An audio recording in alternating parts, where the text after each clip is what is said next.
Welcome everybody to the Introduction to Complex Numbers part of our first unit. We're going to discuss a different type of number than you may have seen before, called imaginary or complex numbers. And to start off this unit,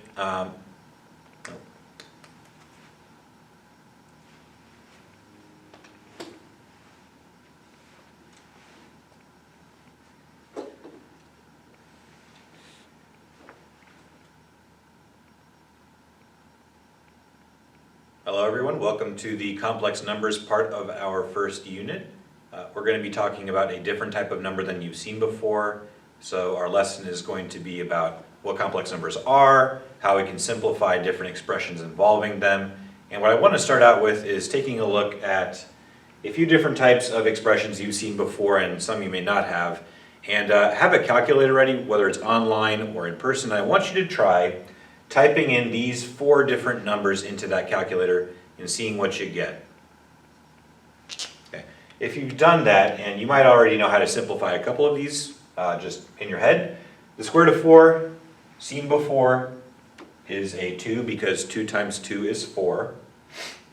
If we square root 4 and have a negative in front or outside of the square root symbol, outside of the radical, the answer is a negative 2. Right, you simplify the square root first, and you have that negative. But what happens when you try to type these numbers into the calculator is that typically, depending on the calculator you have, you're going to get an answer of undefined or error. And that's because your calculator is designed to deal with what are called real numbers. Whereas in this lesson, we're going to see a new type of number called an imaginary number. Okay. And that can be shorthand for I. And I in this case is going to be the same as the square root of negative 1. This is our introduction to complex numbers. And it's a different type of number than we've ever seen before because if you think about it, the square root of 4 is 2 because 2 times 2 is 4. But if we have the square root of a negative number underneath the radical symbol, what times what equals a negative number? Well, it's not going to be a negative times a negative, and it's not going to be a positive times a positive. It has to be a new type of number. And that's going to be why we have these imaginary numbers that we're going to be discussing. So, a couple of different real numbers are 0, 1, 2, 3, or negative 1, negative 2, negative 3. Fractions also would count as real numbers like 3 halves or negative 5 over 2. You could have pi. Pi is a real number. It also shows up on a number line approximately there. You could have radicals. You could have something like the square root of 5, which is an irrational number. It's like a decimal that repeats extends forever. Okay, never stops. It's not a decimal point that stops. But like we said, we have imaginary numbers now that are a different type of number. They do not fall on the number line because it's a number times itself that can equal a negative 1. Okay, these types of numbers that we see on the number line can't multiply by themselves to give a negative number. A negative times a negative is a positive times a positive is also a positive, 0 times itself is 0, therefore we need a different type of number to interact with this new concept. A number times itself, that equals negative 1. Now, when it comes to actually simplifying different expressions involving this new type of number, you're going to find that the actual simplifying process is pretty much the same as what we've talked about in the past. For example, if we took a look at the square root of 9, that's definitely going to leave us with a real number. 3 times 3 is 9. The only difference when we're simplifying something with a negative under a square root symbol is that we're going to have I, right? And the reason that is because we can break this down like we've done in the past to the square root of negative 1 times the square root of 9. We already know what the square root of 9 is. It's 3. And the square root of negative 1 is I. So same thing here. what happens when we square root 64? 8 is the result because 8 times 8 is 64. And if we have a negative under the radical, that just means that we're always going to have an I show up in our answer. And in this case, we have a negative in front as well. Okay. If we're going to have to break down a different type of problem, for example, the square root of 20, we have done that in the past. Always try to divide by perfect squares. So the square root of 4 times the square root of 5 equals the square root of 20. The reason we want to break that down is because 4 is a perfect square. And that's going to give us a final answer of 2 square roots of 5. So the only difference between that and our new type of number is our answer will be 2i square roots of 5 because of this negative. Okay, instead of just breaking that down to the square root of 4 and a square root of 5, that's the same as a square root of 4, a square root of negative 1, and a square root of 5. Remember, I is equal to the square root of negative 1. That's why we're always going to see I show up whenever we have a negative underneath a radical. So, knowing all that, try to simplify this one on your own. Okay, simplify the one radical first, then the other. Come back, watch the next part of this video where I finish that out, as I'm going to do now. So the square root of 36 we already know is 6 because 6 times 6 is 36. If I break this down, and I'm going to do that similar to how I've done above, I want to make sure that I account for the fact I have that negative underneath the square root symbol. This is why my answer here will be 6i. 6 comes from the square root of 36. I comes from the square root of negative 1. I'm going to take that and multiply it to my result for what happens when I break this down. So sometimes radicals cannot be simplified. This one can, however, because I can divide it by a perfect square. Once again, I can divide by 4, and I can't break down a square root of 10. I can't divide 10 by 9. Can't divide 10 by 4. This is the largest perfect square I can divide by. And the reason I would do that, once again, is because the square root of 4 is 2. So I can simplify that a bit. And multiplying at the very end here, 6i times 2 square root of 10. 2 times 6, we're multiplying our real numbers, our coefficients in this case. 2 times 6 is 12. And then we have that I and a square root of 10. This is how we can simplify a little bit more complicated problems, but not too different from what we've seen in the past. So that's one thing that we need to talk about, one type of expression that we need to deal with, radicals in complex numbers. Another type of problem that we'll need to deal with that involves complex numbers is powers of I. So when I talk about powers of I, think about the exponents and the exponent rules that we've talked about in the past. For example, anything to the 0 power, you should hopefully recall, equals a 1. Okay, and there's a reason that we're talking about these powers of I. Something interesting is going to happen. We're going to have a repeating pattern show up at some point. But yes, still the case that anything to the power of 0 is 1. Anything to the first power is also the same thing, regardless of whether it's 2 to the first power equals 2, I to the first power equals I. I squared is negative 1. And the reason that's the case is because if you multiply I times itself, that's like multiplying the square root of negative 1 times itself. And anytime you multiply a square root times itself, all you have left is the number that's underneath. For example, the square root of 2 times the square root of 2, that's just going to equal 2. Okay. The square root of negative 1 times the square root of negative 1 also just equals negative 1. I squared is negative 1.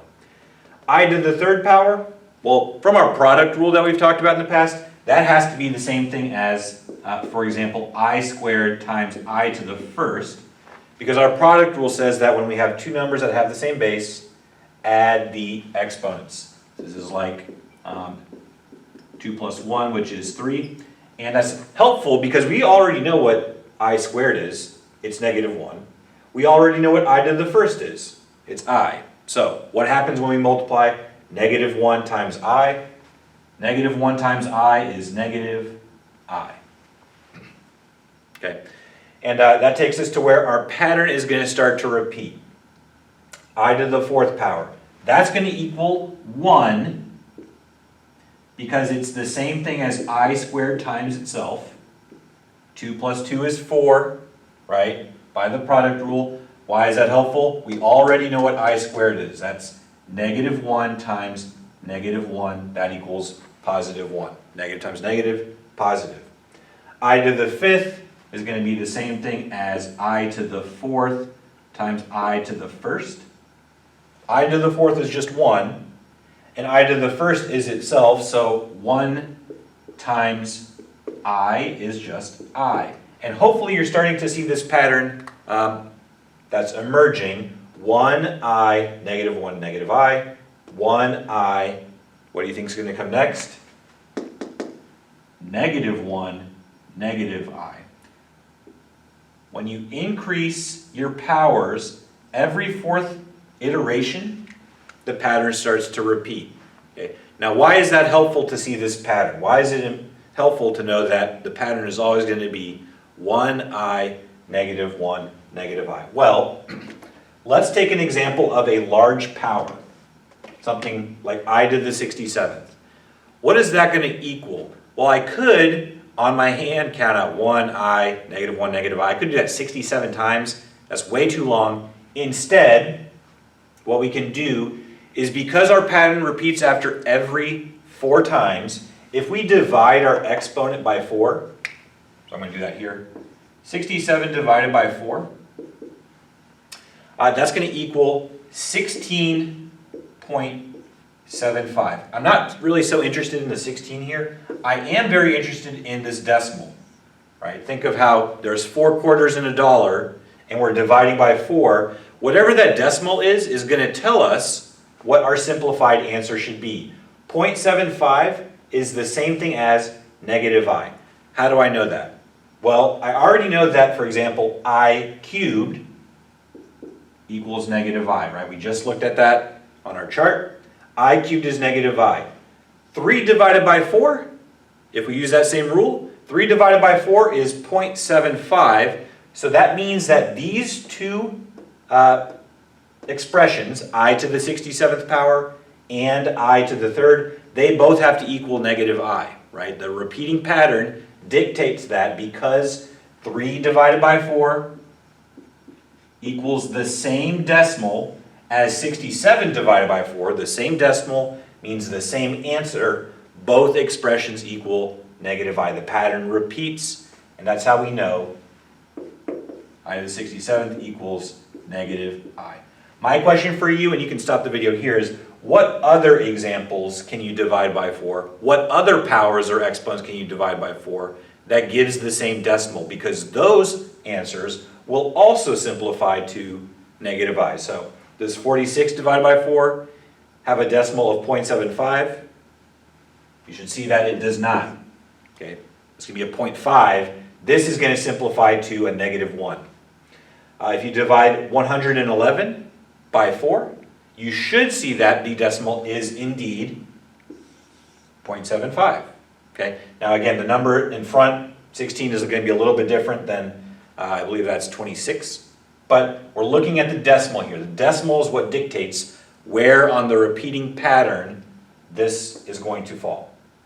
If you try 80 divided by 4, you won't get a decimal, right? It'll be 0.0 basically. This is going to not equal the same thing. These two numbers are different, whereas these two are the same. And we already said that this also equals negative I. It also gives us a decimal of 0.75. If I try to divide this by 4, I will actually find that it equals 0.75 for my decimal. So, believe it or not, this and this are the same. That pattern repeats 4 times, continues up even past the thousands, and this is obviously why this starred rule, that's why it's so important, right? I'm not trying to count out 1,235 times 1I, negative 1, negative I. I could do that, no reason to, not when we have a rule that we can divide by 4 to look at the decimals here. Last example, 121 divided by 4 will not give us the same decimal, so it's not the same answer as our expression up here. basically, what you should take away from this is whenever you have large powers of I, divide by 4 and know this box. Okay, so you need to probably memorize just so you're aware what decimals go with what repeating solution. Okay. And that takes us to the last part of our lesson for today. We're going to look at what complex numbers are and then how we can start using operations like addition and subtraction to simplify them. So first of all, complex numbers are always written in the same form, a plus bi. This is called standard form, the way that you want to write a complex number. Now we have examples of complex numbers earlier that don't look like they fall in this pattern, but really they do. The only difference is that this number here is a 0. So, sometimes the real number you have, remember 0 is a real number, sometimes that is a part of your simplified answer. The point is that all complex numbers can fit into this category even if a is 0. So a, that's what's called the real part of a complex number. It's the first term you see in the expression. Okay? It's a real number. It could be a negative, it could be a positive, it could be a fraction, as long as it doesn't have I. That is for the imaginary part. The imaginary part, the second term, bi, that can be negative or positive as well, but it always has that I as part of the imaginary part. B itself is a real number actually. B is going to be something like, well, I guess we can look at an example, but B is always going to be a real number. Okay? It's just the coefficient, the thing that multiplies to get I in the imaginary part. So maybe an example will help. What is the real part, what is the imaginary part, and what is the coefficient of the imaginary part in this example? You're really just matching it to the type of form that you have here. Notice it's written correctly, it's written in standard form. That's what we like to see. Okay, that I is the last thing that shows up. That negative 15, this is the real part. Your first term there, real number, real part. The second term, 8i, the whole thing, 8i, the whole thing is your imaginary part. Okay, positive 8i, not just I, positive 8i is the imaginary part.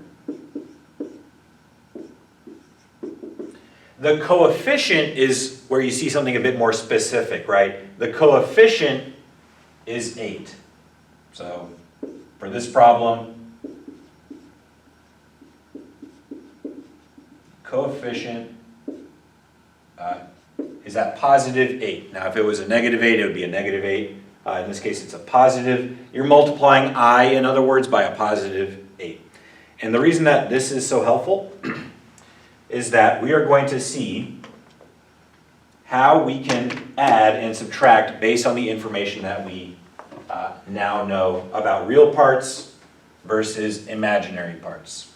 And it's not that difficult. What you really need to remember to do is combine like terms. So when I say that, one example, I'll give an addition problem, would be something like 4 minus 7i plus, let's do negative 10 plus 2i. Okay. This is an addition problem. We have two complex numbers here. Both are in standard form. Both have a real part and both have an imaginary part. And now that we can distinguish between the two, now that we know how to identify our parts, we can simplify this problem by matching like to like, combine like terms. In this case, the like terms are 4 and negative 10. Those are both real numbers. Those are both real parts. So 4 plus a negative 10 or 4 minus 10 means the same thing. That's going to be one way that we simplify this. And we're adding imaginary parts. Negative 7i plus 2i. These are like terms as well. Okay. Now how are we going to simplify that like we normally would? 4 minus 10 gives us a negative 6. Negative 7i plus 2i. Negative 7 plus 2 is negative 5. And then I follows. It's just like you're adding or subtracting with variables. Okay, so this would be the final answer. And notice, once again, it is written in standard form, real part and imaginary part second. Real part first, imaginary part second. All of your answers need to be written in this form. A plus BI, in this case B is negative, so it's like plus and negative, but A plus BI form. Real part first, imaginary part second. So how is this different than a problem in which we subtract? And you'll see this is where we're going to end our lesson for the day. They're not that different. If I made up, let's say, negative 6 plus 3i minus 4 minus 8i. Okay. The main difference between an addition and subtraction problem is the first step, and that first step is always going to involve you distributing a negative or changing signs of something following the subtraction symbol. We're going to, and I'll star this, distribute the negative. What does that do? Think of it as if we're multiplying by a negative 1, right? There's like a negative 1 in front of this parentheses. I want you to multiply everything after that by a negative 1. That's going to change the signs, basically, of everything inside the following parentheses. In other words, I'll rewrite the problem. Negative 6 plus 3i, that does not change. That does not have a negative symbol in front of that parentheses. However, the next parentheses did, so distributing the negative, what happens is that we change the whole problem now back to an addition problem because we have changed the signs from positive 4 to negative 4, from negative 8i to positive 8i. Now that we've changed those signs, now that we've distributed that negative, it's the same way that we solved the previous problem. Okay? Combine like terms, real part with real part, so negative 6 plus a negative 4 or minus 4. Okay? And then combine the imaginary parts as well. So in this case, that would be 3i plus positive 8i. The signs changed for that negative 8i as well, changed to a positive 8i. Your final answer here, a negative minus negative is a bigger negative number, negative 10. And 3i plus 8i is 11i. So that takes us through quite a few simplifying problems, but if you look at them individually, so go back through the video maybe and just look at a slice. Look at how you simplify complex numbers that deal with radical expressions. Pause, practice with that. Simplify problems that deal with large powers of I according to our repeating pattern and the fact that if we divide by 4, it's going to give us a decimal that matches one of our repeating answers. Try that on its own, simplify those types of problems, come back, work on something else. Look at different problems where you might be identifying parts of a complex number. Real number versus imaginary part versus coefficient. Not too difficult, right? It's just matching. Okay. And then lastly, adding and subtracting with complex numbers, combining like terms, knowing if you need to distribute a negative or not. These are all things that are simple. It just takes practice. And that will lead us almost to the end of this unit. We're going to talk about multiplying and dividing with complex numbers in our next and probably our last video before the end of the unit. So I look forward to seeing you then, and I hope this helped.